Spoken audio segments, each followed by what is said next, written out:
It's Dragon Ball time! Hello, welcome to another figure review. Today we're going to have a look at the SH Figuarts Dragon Ball GT Songoku from GT, aka Kid Goku. Yes, if you're unaware, with the source material in Dragon Ball GT, the Pilaf gang wished for Goku to be small again, and that's how he spent his time during the entirety of GT, except for when he turned like Super Saiyan 4 and went big again, for whatever reason.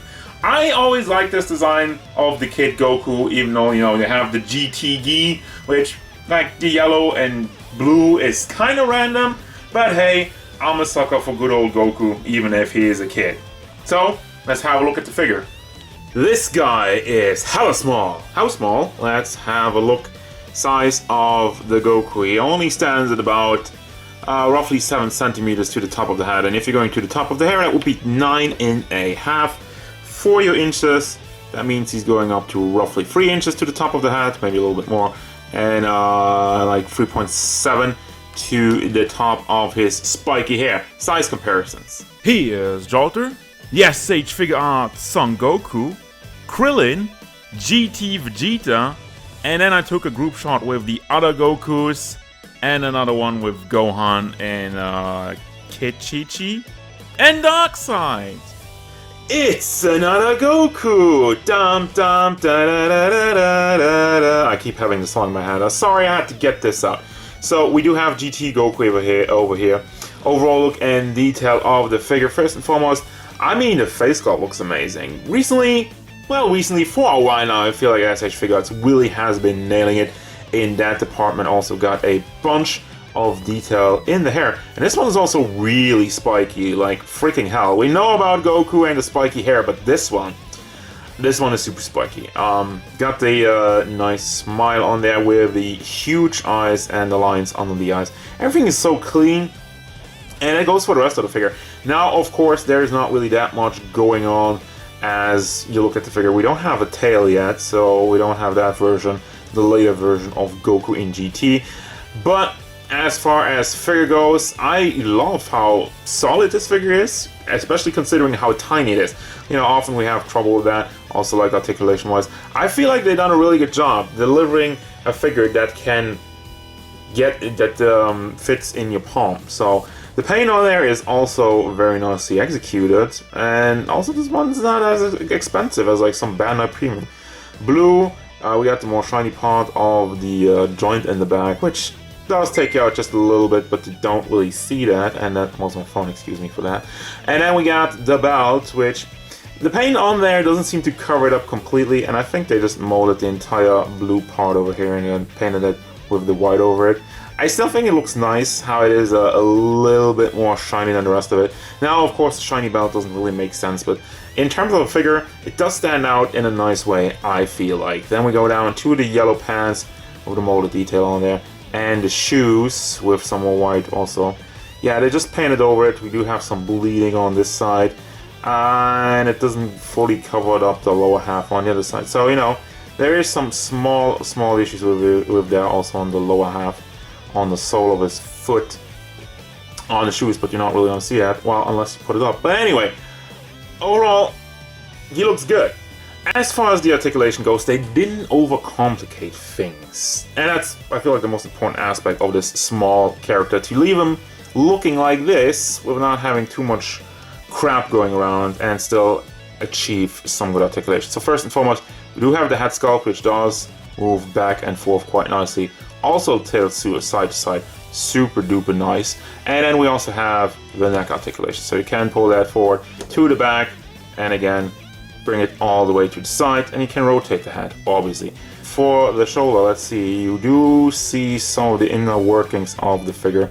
You have this piece which is connected inside of the chest area, and then it goes into a small bone joint in the lower half, so you can rotate that around freely, and then it does go back and forth. Focus camera, please. Back and forth quite nice, and it just pops out. So there's the ball joint in there. So you can also rotate that on the ball itself, and as you can tell, we do have the big hinge in the back, so you don't get to see that for the most part. Simple ball hinge in the elbow, and another ball hinge in the fist area. Goes back and forth. For the chest, can rotate this around to the back and forward. Let me get the arm out of the way. Back and forward, and also swiveling, no issues there. The leg moves up, out to the side, doesn't really go to the back because we do have the butt mold over there. Obviously, the entire lower half of the gi is soft plastic. Then we have the big knee hinge, ball hinge in there. It does cover up quite nicely, but it doesn't line up with the color. It just... Of course, you can paint the joints, but I couldn't find something that's a little bit more in line with the pants. And is it just me, or is there like a little bit of shading on the lower half? Like on the knees? Then we have the foot is on another ball hinge, can bring that back and forth. Kind of limited, but you can also rotate the ball. And you do have a beautiful pivot side to side, and you also do have a toe hinge. For the accessories, first we got a number of hands, which I feel like a lot of them look similar, or almost the same. We have like this open hand and these kind of karate pose hands. And then we got the same, very similar karate pose hand. And I kind of mixed some up, I think, over here. Yeah, karate pose hand, and then kind of the open grabby hand for the other side. And then like other grabby hands or somewhat Kamehameha hands without the packs, because we also have Kamehameha hands with the packs, which I like a lot more because you can pack the Kamehameha onto the hand so you don't get lost with it. Here's the Kamehameha, very, very small one, but you know, it's a small Goku. So we got an effect part for this guy, and it's a see-through blue plastic with a little bit of white on it. I love the connection over here.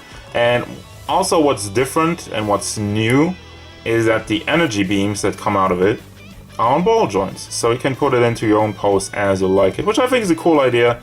I don't really like the other versions of the Kamehameha where it's always like, you know, it's kind of hard to pose because it's like just going into one direction. Here you can just play around with it and make it your own. And then we have this part of the gi, which is for more battle poses. As you can tell, it's a bit more flowing and it's a little bit more dynamic. Same can be said about the hair sculpt, where it lifts up a lot more, you know, either for powering up or for dashing into action. Then for finally the face sculpts, we do have the angry gritting teeth face, the open mouth yelling face. Both of these are also very nicely done. I love the faces.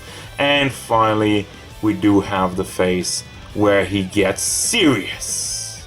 Final thoughts! And this one is probably the best little guy in the SH Figuarts collection. Also, it's not a premium Bandai release, so it doesn't come at a premium price point.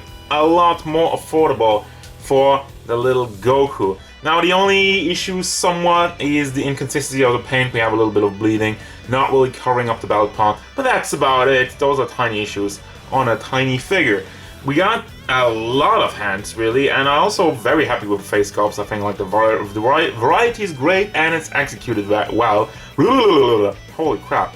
And yeah, finally, this is probably the best small Goku we had. To be fair, we didn't have that many, but it's definitely better than the Pawn figure. As it is right now, I do recommend the figure because I think it's a pretty good one. They done well. Like, it's nothing extraordinary, but it's a great figure, and it works. So that's gonna do it, guys. As usual, thank you very much for watching. Don't forget, if you enjoyed this review, hit it up with a like, and subscribe to the channel so you can stay tuned for more figure reviews, card game stuff, and whatever Kid Goku wants.